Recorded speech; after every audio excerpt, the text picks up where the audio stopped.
Voilà, je vous ai mis l'exemple de Oracle et de son OPA sur PeopleSoft il y a une vingtaine d'années qui a duré 2 ans avec une longue bataille juridique. Alors c'est long et c'est en général le dernier recours. Et c'est donc ce qu'a lancé Paramount sur Warner.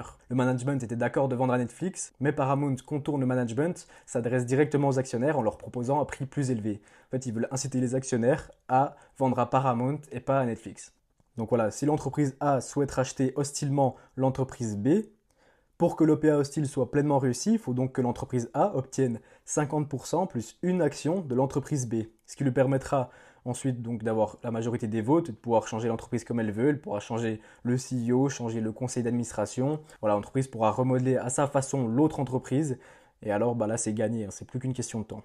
Tout ceci est légal et réglementé, bien sûr, et il y a des conditions à respecter. Paramount, par exemple, a déposé un dossier officiel auprès de la SEC, le régulateur américain, lundi justement. Mais alors, d'où Paramount sort-il tout cet argent? Voilà, comment une entreprise plus petite que Netflix, hein, bien plus petite, qui dispose de moins de revenus, voilà, je vous ai comparé le revenu net, donc les bénéfices purs. Euh, Au troisième trimestre, Netflix a environ 2,55 milliards de dollars de bénéfices. Quand de l'autre côté, on a Paramount qui perd 257 millions. Le trimestre d'avant, Paramount fait 57 millions de bénéfices. Netflix, c'est plus de 3 milliards. Là, il y a vraiment un gap énorme entre les deux entreprises. De plus, Paramount a moins de cash. Voilà, on voit que la dette totale de Netflix est environ 17 milliards de dollars. Paramount, c'est 14 milliards, donc Netflix est un peu plus endetté.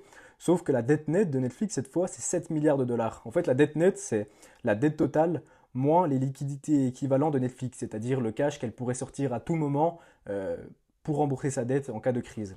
Donc voilà, la dette totale c'est de 17 milliards, elle a environ 10 milliards de cash, ce qui donne environ 7 milliards de dette nette. Quand de l'autre côté, la dette nette de Paramount c'est 11 milliards 47, donc voilà, elle a à peine 3 milliards de cash, ce qui est bien plus bas. Et donc comment Paramount